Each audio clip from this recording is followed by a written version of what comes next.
Hi, Flosstube. It's Arlene here. It's Friday, September 20th, and it's been a few weeks, but I'm glad to be back here.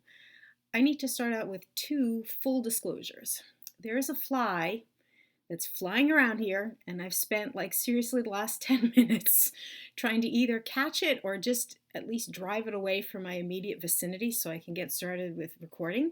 And I've not succeeded in doing either of those. So finally, I just decided I needed to get started. Um, and either this is really going to bother me, or I'm just going to be able to ignore it, or maybe it'll just fly away as I'm going. And the second full disclosure, well, there's been plenty of reasons why it's been a number of weeks. One of them is that I'm currently living in a construction zone. The complex where I live is doing new siding, roofs, windows, all the craziness. My building has been under this construction for the last month. God knows when it's going to be finished, and it seems like the times that I even considered maybe I'll do a floss tube, there was banging and noises, and they are at this moment not particularly close to where I think you're going to hear things, but who knows, that might change. I am just going to press on. But if there is some odd background noises to today's video, that's where it's coming from. And I just wanted to get a video out. I just wanted to connect with my people. So I just decided I just needed to push through. So here I am. It's already what, 3/4 of the way through September, and I didn't even bother going back to count how many weeks it's been since I last made a video. I just know the answer is too many. There's lots of reasons to blame, including the beginning of another school year. We're just going to go forward. As I looked and thought, I don't really have enough to say for a video, and then I thought, well, I'm just going to get out what I have to get out, and it's just going to be a bunch of randomness today. And I know my people will be with me. Those who are interested are going to stick with me here. I think the most exciting news to share, so I'm going to start with that, is for those of you who have gotten the Christmas ornaments issue of Just Cross Stitch. I don't know like exact dates or when people got it in the mail or when it was officially available. I feel like I saw a posting by Just Cross Stitch that it was just officially available in stores recently, like maybe this past week, but I don't quite know what that means. Anyway, here it is, and they divided into sections. Yes, 9 sections if you were to look at the table of contents. The first section is called Blue Christmas, and on this Blue Christmas page, this right here, yep, that's a Works by ABC design. That is an ornament, and I referenced this some videos ago that I would have an ornament in this issue. This was actually stitched and sent in way back last December, and I have a clip that I filmed before I sent that in, and I'm going to insert that right here. Hi, Flosstube. I'm filming this on December 18th. It's like 35 degrees outside, but it's sunny. I just filmed another clip that I'll be inserting into a video probably in about June or so when the July-August issue of Just Cross Stitch comes out. And just as I was beginning to start that, I realized, I actually need to film 2 clips because I have 3 things lined up in front of me here, and all 3 things, as soon as I'm done with this, I need to go wrap them up and head out on my errands today, and one of them is to the post office and get these mailed out. But I realized that not all 3 of them are going to be out there in the Just Cross Stitch world at the same time, and I actually need to film 2 separate clips. So 2 of the items that I have sitting in front of me will be in the July-August issue of Just Cross Stitch. And that, well, it'll probably be labeled as the August issue, and that probably will come out in late June or so. Well, let me back up. So one of those is I had accepted what I submitted a proposal in the July-August issue. They do what they call an ornament preview issue. an ornament preview, and they have, I think they said there'll be 10 ornaments, and the ornaments they accept, they want a companion ornament that will be in the Christmas ornament issue, the big one, the once a year ornament issue that Just Cross Stitch puts out.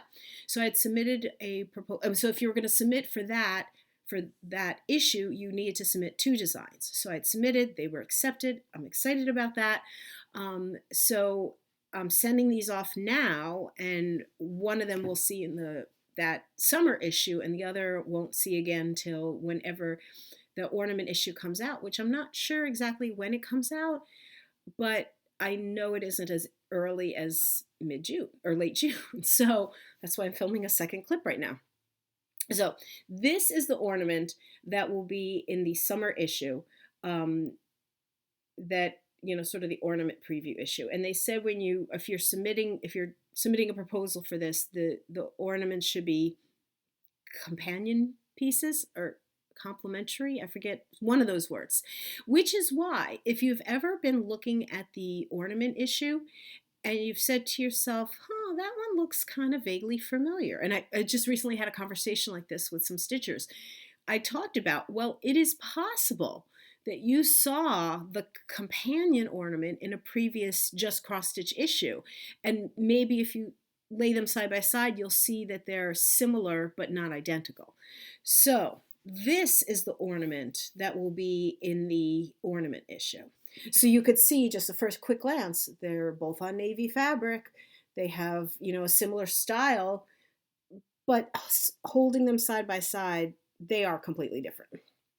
So both of these ornaments are inspired by lace designs, and yet I mean where I went in my thinking about this is the fact that snowflakes are very lacy, and so that's where I was going, that any snowflake design has a connection with lace, and that connects with winter and ornaments as well. So let me focus on the one that will be in the ornament issue. It's stitched. They both are stitched square, but I just thought they looked nicer finished as on a point on diamond. I'm hoping you can see that it's silver. I used Petite Treasure braid in silver for the cross stitches. It's white DMC for back stitching and white beads, just Mill Hill seed beads. And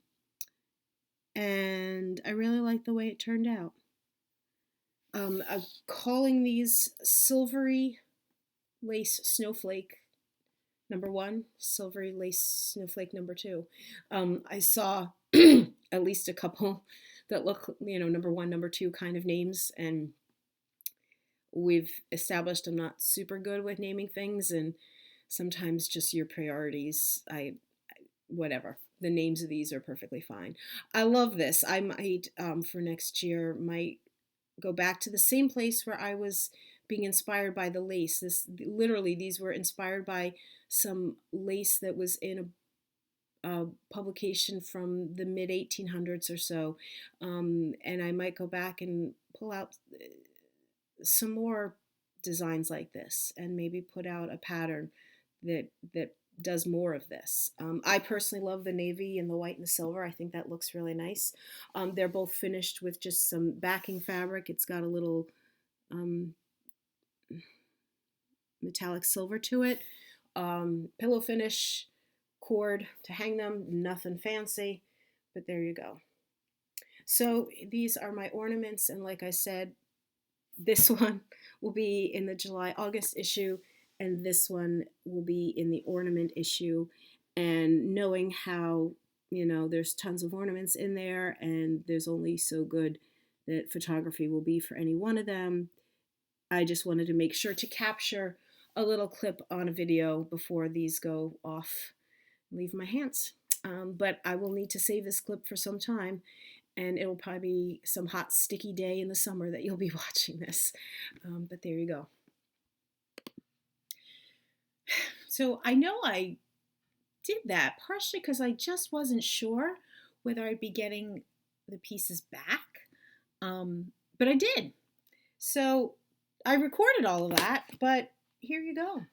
Here's the actual ornament. Here's the one that was in the August issue, the matching set. I have a vision that they might come out as a pattern with maybe a third or even a fourth member of the set in the future at some point. But for right now, for this year, you can get them. This one was in the August issue, and this one is in the current Christmas issue. As I said in that video, it's inspired by lace design. I really like the way it turned out. Yeah, so there we go. And I think that's all there is to say about those, so we'll put that aside. The next thing, I believe I meant to go back and check. I believe I mentioned in my last video, but maybe I did, maybe I didn't.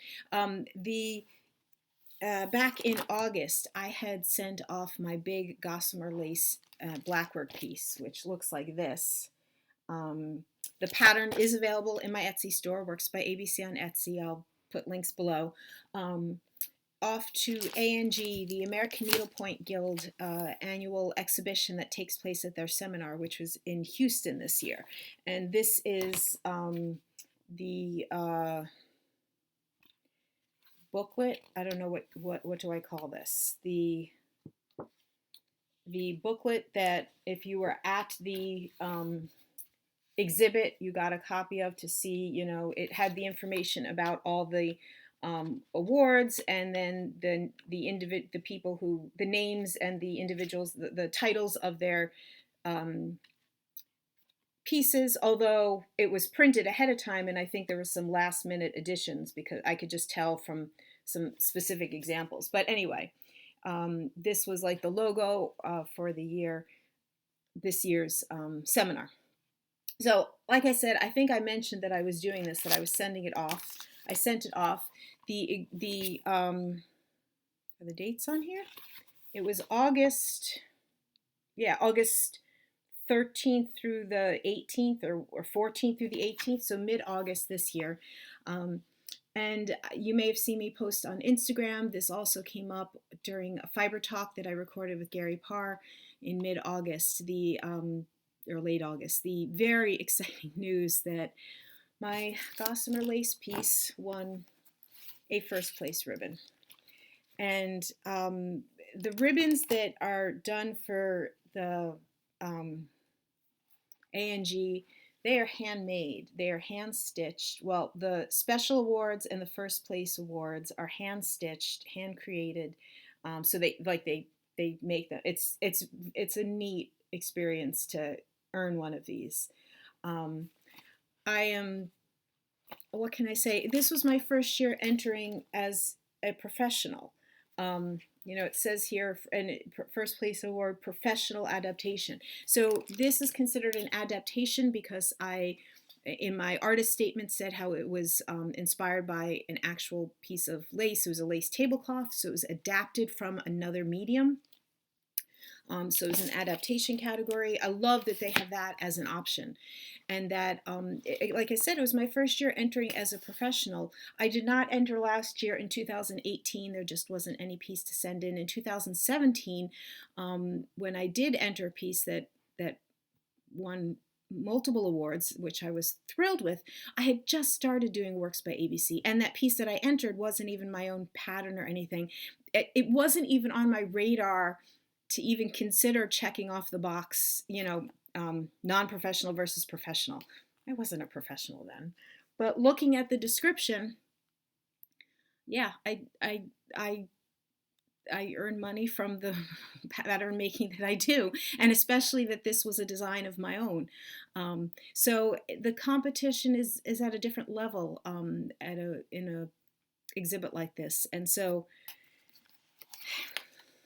it was very cool to earn this. So I just wanted to share that news with you. And like I said, it's almost a month old news to me right now, but this is the first video I've made since having had it happen. So there it is, American Needlepoint Guild, Deep in the Heart of Stitching, Houston, Texas, 2019.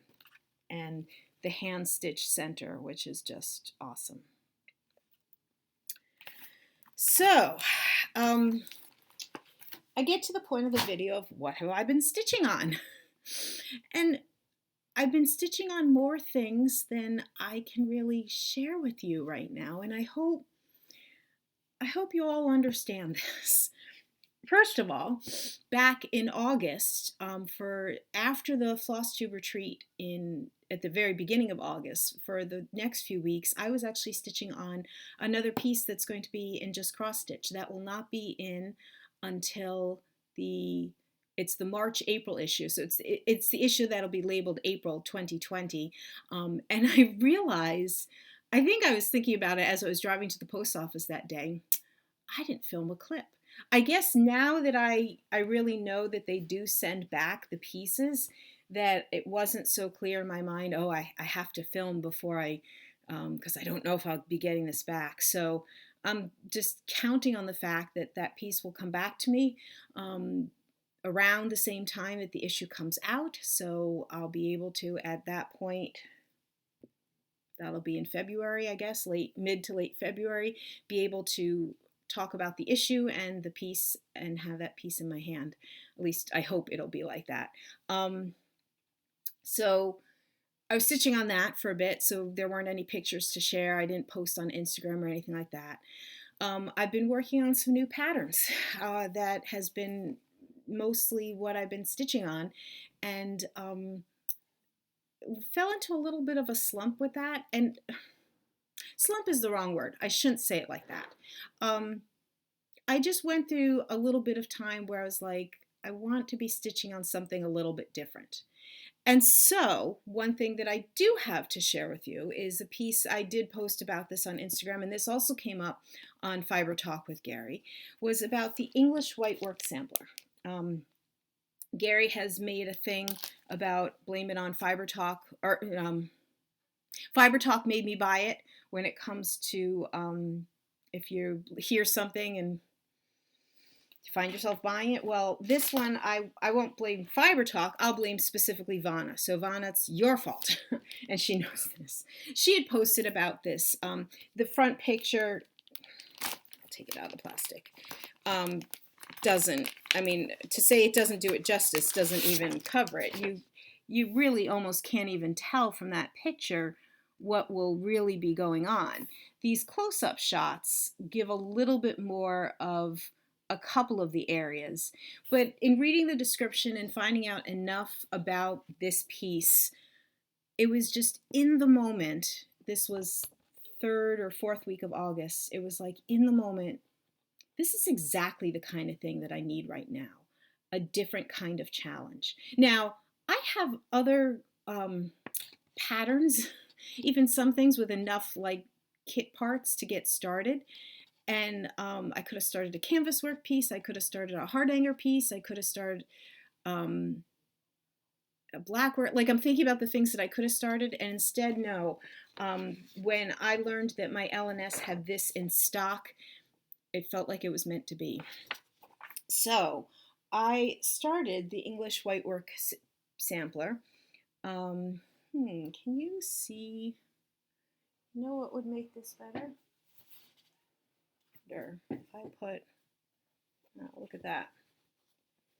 You can see it a little bit better when there's dark behind it. So that first band is completely done. The second band, as I come in close, you can see it's an alphabet that's made up of eyelets. Have you ever done an alphabet made up of eyelets? I think once you do one, you're not going to want to do it again. It's just very time-consuming and tedious, such that you could see I started working on the next band, and obviously the dividing line in between. This is work of maybe a week or so. It was just the right. It was just what I needed. It was just what I needed enough to get back to working on one of my designs, a design that I was working on a model for. It was the right motivation I needed. I want to come back. Like when I picked this up to bring it up here to have on the video for today, I thought, I want to get back to this. Now, I'm currently loving what I'm stitching on, but I want to go back to stitch on that too. I mean, that's what we need in our stitching, right? We need to love what we're stitching. And I've talked about that most of my stitching life, I have been a one project at a time kind of person. So it is not a comfortable feeling to have something like this white work piece. Wow, it looks like there's nothing stitched. Oh, there you go. There it is. It is an uncomfortable feeling to have this like sitting there while I'm working on other things. But it's what I need right now. It's what works in my stitching world. I will work on it in between. I say this, although I'm still going strong with a couple of the model that I'm working on and moving right into the next one. We're just going to see how things go. Speaking of new patterns, I have done this before. I want to do this again. I'm putting out there for a giveaway. If you want to be entered in a giveaway for when I release my next set of patterns, in the comments below, I'm going to do something a little different this time, and I'll get more to why I'm doing it later on in this video. If you're interested in being entered into the giveaway, in the comments below, I would love to hear about your favorite color. Now, it would be awesome if you could like be specific, meaning if you say, I love blue, there's lots of shades of blue. There's a navy blue and a royal blue and a baby blue and so on. I mean, you could answer that question with a DMC color or a DMC color range, or you could just add some adjectives with what kind of blue or whatever. It's my own curiosity. It's my own curiosity. It's also kind of interesting as I think about when I'm creating a new pattern, and if it's the kind of thing where it's more of a geometric nature and the color is the secondary piece of the design, and then I just get to the point where, okay, I need to make a decision. I need to slot in some colors here. I would love to have a little selection of what are some favorite colors of people out there. So in a comment, share with me your favorite color. That'll be enter you into a giveaway to win a free pattern of mine for a future video. Whatever video it is that I share new patterns, it may be the next video I do, it may be the video after that. I'm not making any promises at this point. Kind of depends on a number of factors. I'm glad I wrote that down because I would have forgotten it. I did, because I made the decision a week ago or whatever to post a couple pictures on Instagram. I am going to share with you a little sneak preview of one of my new designs because there's been a couple pictures posted on Instagram. So without telling you too much about it, I have started stitching. It's another piece that is inspired by, inspired by a piece of lace.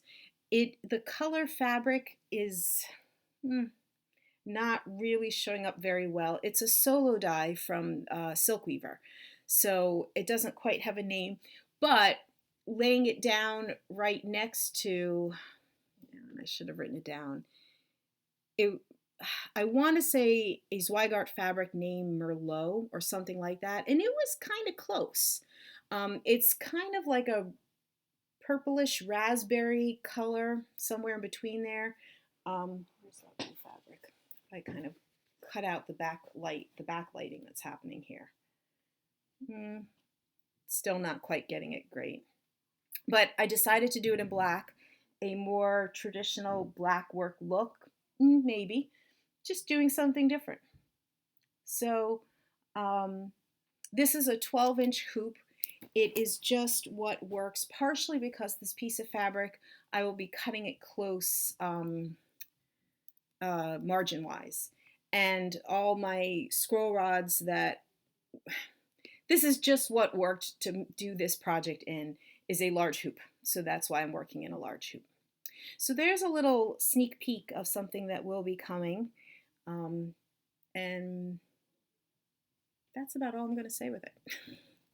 but it'll be a new blackwork design coming from Works by ABC. Next thing on the list. Did I say that I didn't think this was going to be a long one today? So just warning you.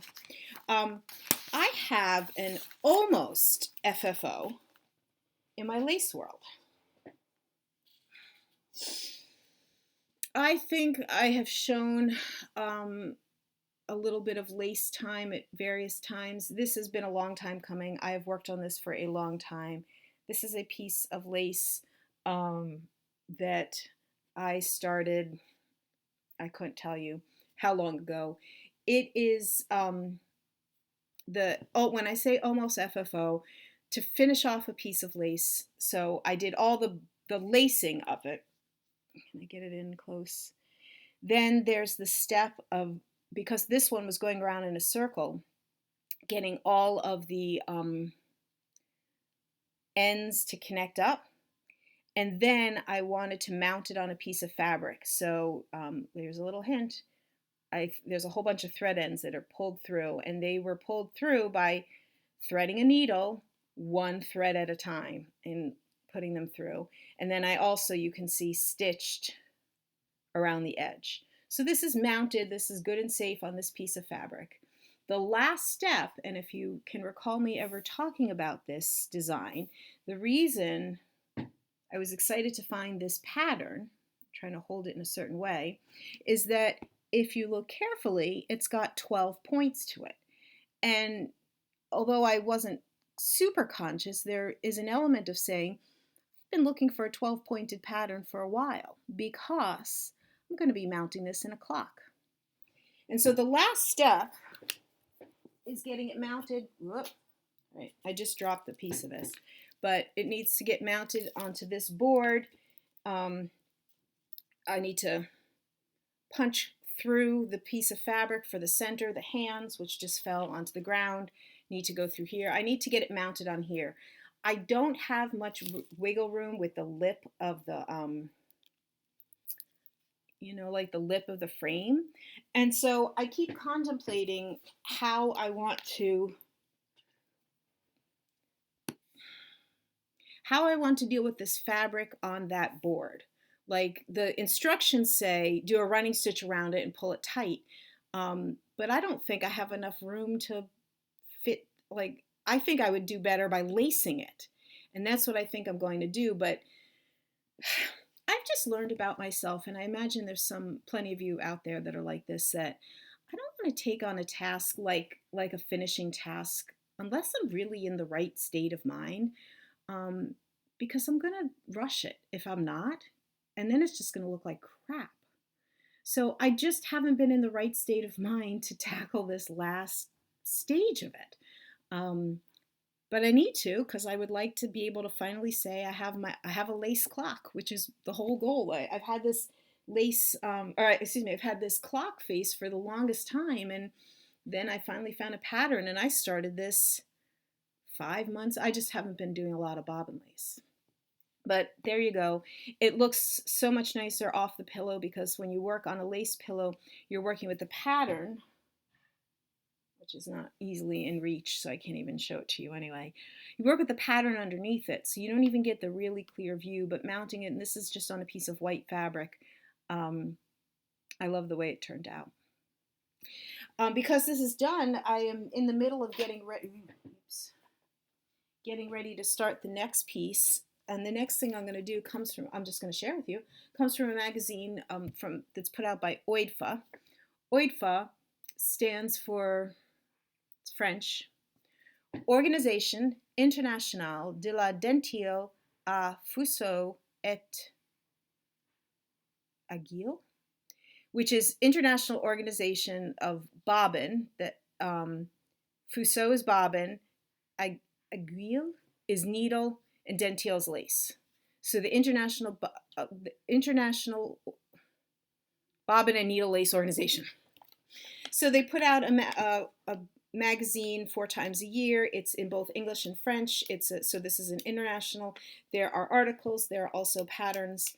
And I will be starting this. It is a Idria pattern, which is a type of tape lace. So this will not be a lot of bobbins. It's a lot more of following a meandering path. If you were with me when I first started Flosstube and I was working on a lace collar and I was working on a bobbin lace, that lace collar did not have a lot of bobbins on it, unlike this pattern, which did. That's what this one will be. So I will keep you with my journey on that one.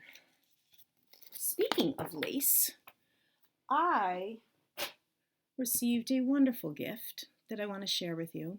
I realize I didn't ask the gifter if I could share her name, so I'm not going to, but I had a very sweet and kind Flosstube viewer out there who reached out to me and said, I have some bobbin lace books. I don't have a need for them anymore. Would you like them?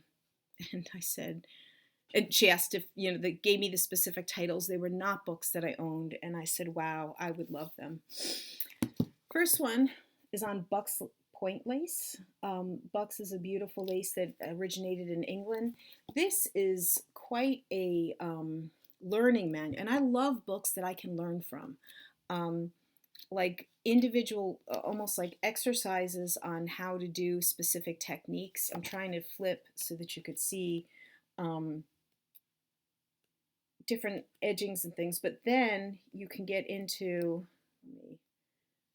making prickings from lace, but then you learn a little bit more how to make things like this. And it's definitely, like I said, a book on learning, and I so appreciate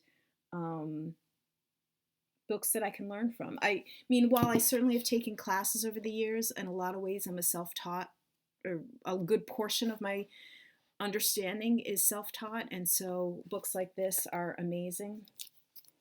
And then the second book is called, I've never seen this one before, Bees, Birds, and Butterflies in Lace. And what makes this a really unusual book is that it takes different types of lace. So for example, I'm going to use, in the birds section, owls. So Trisha, 3 Owl Threads, if you're watching, pay attention. So here's an owl done in what's called Bruges flower lace. So it's one style of owl. And then turn the page, you could do that. Here's a different owl. This one's done in Russian tape lace, so a different style of owl. Turn the page, turn, turn, turn. And then, hey, how about some crocheted lace? There's a crocheted owl.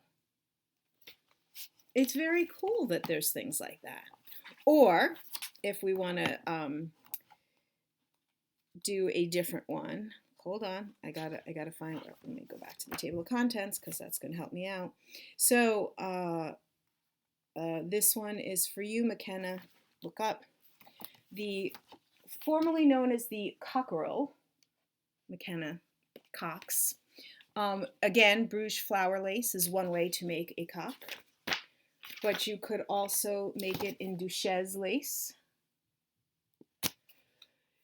You could also make it in Irish lace. That would be a type of, to do it with needles. And it's actually not quite needle lace. It's more like, almost like an applique, but not quite. Here's a Brussels tape lace. So different types of lace, they take different, here's a grouping of butterflies. Here's a grouping of, there's a lot of butterflies. There's a whole bunch of butterflies. Anyway, I think it's neat to have a book like this that has a whole bunch of, pick something, but then show it in different types of lace. I feel like most of my lace books, which are on that shelf, and that shelf, yes, all of these shelves, like that shelf, that shelf, that shelf, that shelf, are all my lace books. And it's more common to have like a whole book on Bucks and a whole book on Bruges and a whole book on a certain style. But this is a unique way to do it, so very cool. So this is truly going to be one of my shorter videos, but I do have one last and maybe turning out to be a little bit long topic. And yes, I have the itchy nose thing that always happens when I film a video. I have a little book talk to do. If you are interested in hanging around and hearing a little bit more about this book called The Secret Lives of Color. I saw this back in February when I was on my trip in California and went to the Getty Museum and saw this there and was just intrigued by it. And I believe I shared with you in a video after that California trip all the stuff that I had gotten, and I think I shared with you briefly about this. Well, I specifically picked it up. I can't say that I've read that much, that I had read that much of it, but recently, I'm not going to remember which issue, but one of the magazines, and it's either A&G or EGA, I think it's A&G, had a book review of this book, which was... This is not your typical book that you would find there. And it was like, whoa, I have that book. Well, it's an odd book to have in there. But it made me really want to pick it up. And frankly, instead of doing what I had done already, which was a little bit of page through the middle, start at the beginning. And I wanted to share with you a few of the passages. So let me just read a little bit from the back cover. The Secret Lives of Color tells the unusual stories of 75 fascinating shades, dyes, and hues. From the brown that changed the way battles were fought to the white that protected against the plague. From Picasso's blue period to the charcoal on the cave walls at Lascaux. I should know how to pronounce that. From scarlet women to Punk's industrial pink, these surprising stories run like bright thread through history, like a bright thread through history. And so every couple of pages, 2 or 3 pages, there are colors that have a story to them. Not all colors that exist out there have a story, but Cassia St. Clair has picked ones that have stories, and she's telling these stories in 2 to 3 pages worth. And the ones that I've read through, I have not read this cover to cover, full disclosure, were really fascinating. And some of them I knew had stories. If you recall I was like, what video was it? I couldn't tell you what number video it was, but there was a video when I was talking about my own pattern called Color Thesaurus and the whole conversation of what is mauve. First of all, how do you pronounce it? Mauve, which way? And then secondly, what does it look like? What do you think it looks like? So sure enough, mauve, whichever you want to say, has a whole section here. And that one I knew had a story. It is a color that was invented. But I love this quote. It was invented during the Victorian time. Soon enough, however, mauve went into the most of Victorian things a decline.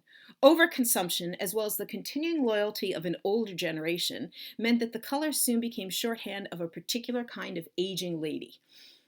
But I love this quote, so take it out of context of aging lady, just put it on its own. Oscar Wilde quote from The Portrait of Dorian Gray, published in 1891. Never trust a woman who wears mauve, whatever. It always means she has a history. Okay, that's going to make some people want to wear this color.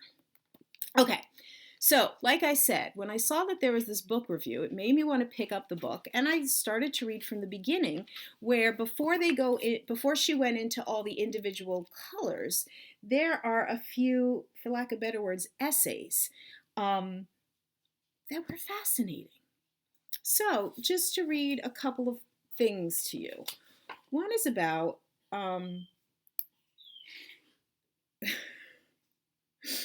if you heard that noise, that was Maddie the dog. That was not the outside construction.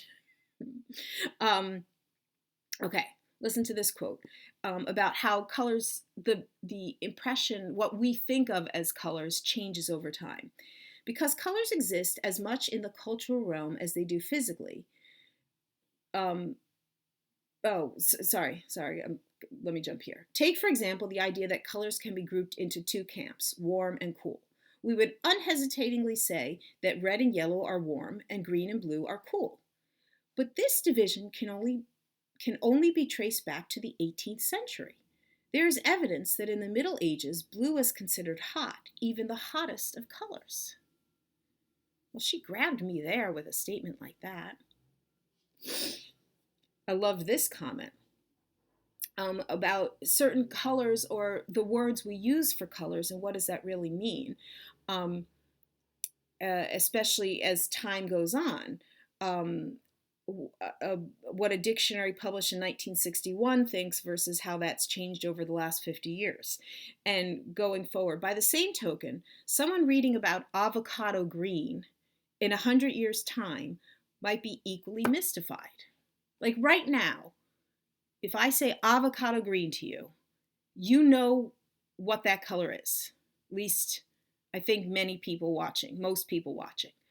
But 100 years from now, will people necessarily know what it is? Will they?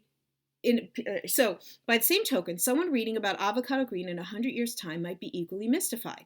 Is it the dark color of the skin of an avocado that is meant, or the clay green of the outer flesh, or is it the butter tint near the seed? But we're all thinking about like 70s avocado green colors that come up during that time period. We're not necessarily thinking about an actual avocado and which part of the avocado is matching up to that 70s avocado green kitchen that might be in your memory bank or something like that. Like, that just made me stop and think. Here's another quote. I thought this was fascinating. Colorful language. Do words shape the shades we see?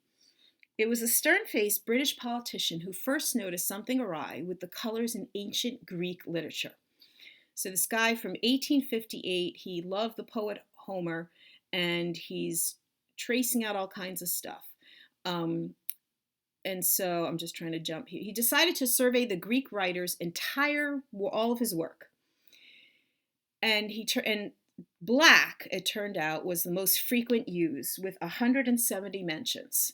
And there were about 100 mentions of white. Next, a steep drop in frequency was red, which was used only 13 times, while yellow, green, and purple were all referenced fewer than 10 times. Blue was not mentioned once. To Gladstone, it seemed like there was only one possible explanation, that the Greeks were in effect colorblind, or as he put it, more sensitive to the modes and forms of light and of its opposite, darkness, than to color. In fact, humans evolved the capacity to see in color several millennium earlier, so colorblindness is not to blame. And so that wasn't the issue. But, oh wait, hold on. And then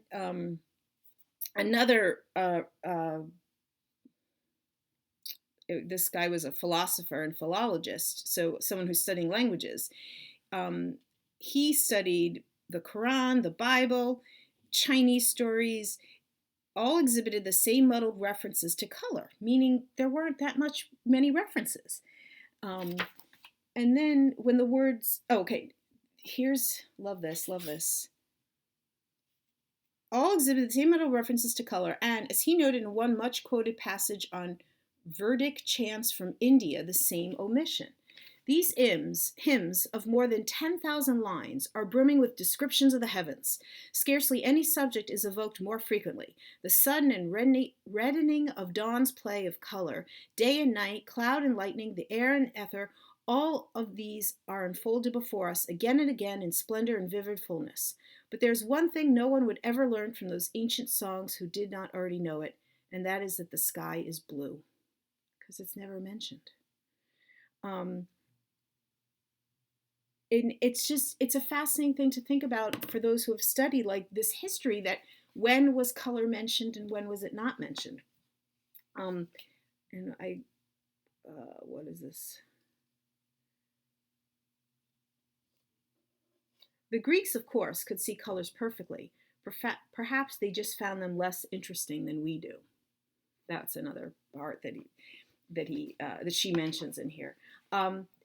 I found some of the things that she mentioned here so interesting. I started going down this whole rabbit hole. If you look on this shelf, I have a bunch of books on color here. And I started to pull them out because, this is one way to talk about color.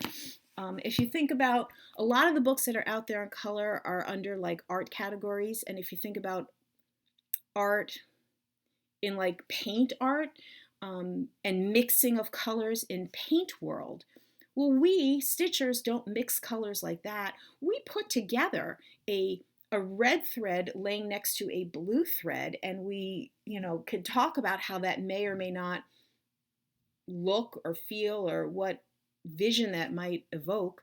But it's not like we're literally mixing red and blue together. And so that's why I've always been on the lookout for books on color that are not about mixing the colors, but what kind of, what do you get when you put them together? And so, I don't know. I didn't pull out a whole bunch of other things. I started to. It's like, you know what? I don't want to get into a whole. I could probably do a whole Flosstube video on color. After I did a whole bunch of reading on all my color books, including finishing all the stories that are in here, and then, the whole conversation about avocado green. Some of those books over there will have like color combinations, and they will say, for example, this is a vibrant color combination. This is a romantic color combination. This is a whatever color combination. But is that color combination for those words that they're describing, is that a dated thing? Yeah. I mean, you could look at certain things. You could look at old magazines. You could look at old movies. You can see there are ways that colors do have a datedness to them, but do they evoke feelings differently in different time periods? And how does that affect our stitching? When in the last Fiber Talk I recorded with Gary, we talked a little bit about DMC, and it started with the could you live without DMC? And I had said, well, one of the things I had said was DMC is our common language. I mean, we reference, okay, there's guys on the roof right now. I'm just going to let you know that I can hear them. I don't know if you can hear them. We reference all kinds of things in terms of DMC. Even if we're not using DMC threads, we might talk about an overdyed thread. Oh, it's near so-and-so. Or I could, if I am trying to help describe this color fabric, which is not coming across very well, what I could be doing is pulling out some DMC colors, and that would help a whole lot of you see or get a better sense of what it is. It's so helpful to have that common language.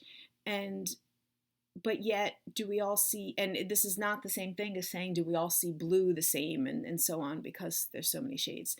I'm getting myself all torn into a whole circle here, and I'm kind of losing my train of thought because I'm getting distracted by the people that are on the roof. Like I said, there's a whole lot more that could be said with color, and I would need to pull together my thoughts a lot more than they are right now. I had just wanted to pull out a few quotes from the beginning sections of this book, and this is not even getting into much with the stories that are in here, other than saying that women of a certain age have a history of when they wear mauve, whatever. But there's other stories to be told in here. So far, it's a good book. I would recommend it if you are interested in things like this. And I probably have other color books that I would recommend, and might do that. Might do a Flosstube with those kinds of things. I need to end on one other thing. Like I said, it's the beginning of the school year. I don't really talk about my school year life. I've said this before. It was a year and a half ago when I discovered some students who had found me on YouTube. And so therefore I have completely cut out any discussion. I feel like this is deep enough into a video that no student is this far deep. But I just want to explain that there's a reason why I don't really talk about school year life. But I still work on a school year working zone. But now I'm getting off track. Separate from that, a couple of days ago, I had to do the very, very hard thing of going to a funeral of a friend of mine, my own age, a college friend, someone I've known for more than half my life. It was a sudden death. It was an unexpected death. She left behind 4 children.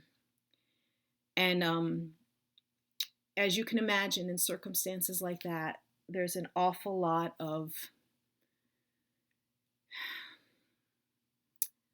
make sure you take the time to tell people you love them. Make sure you give the hugs. Make sure you care about those that you need to care about. And there's been an awful lot of those kinds of thoughts going through my head in this past week since I found out. So I'm just going to take advantage of the end of this to say how much and how important this Flosstube community is. I say it every time, but I hope you will all give an extra hug to those who are important to you in your life today. Tell people that you care about them and that you love them, because sometimes you don't get that last chance to do that. And we all need to do that. So, on that note, thank you so much for watching. Again, if you want to be entered in a giveaway, let me know your favorite color. Till next time.